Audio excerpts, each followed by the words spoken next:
Ayun, for today's ganap ay pupunta kami ng Tondaligan at para i-celebrate ang birthday ng aming bunso. At dito nga po pala ay pabiyahe na po kami at dahil sobrang layo ng Tondaligan ay fast forward na po natin tong video na to.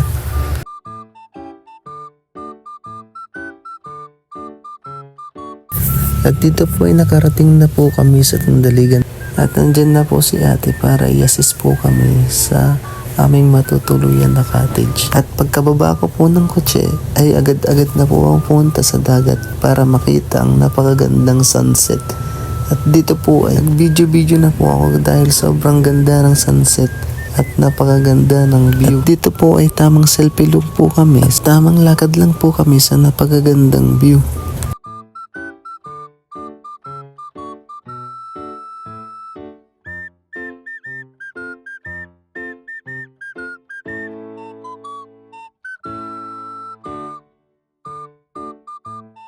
At ito yung part na mapapasabi ka na lang na may sarap mamuhay ng malayo sa gulo. Ako ay namumuhay sa paraan na gusto ko.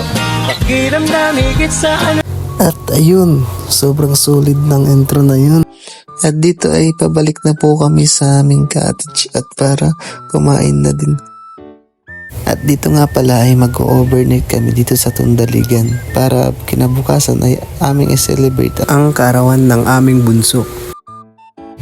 At dito ay naiprepare na ang lahat ng mga handa ng aming bunso.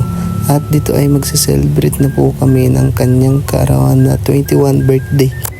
At ayun, maraming salamat po sa panonood at huwag niyo po sana akong kalimutan para i-follow, like, and share.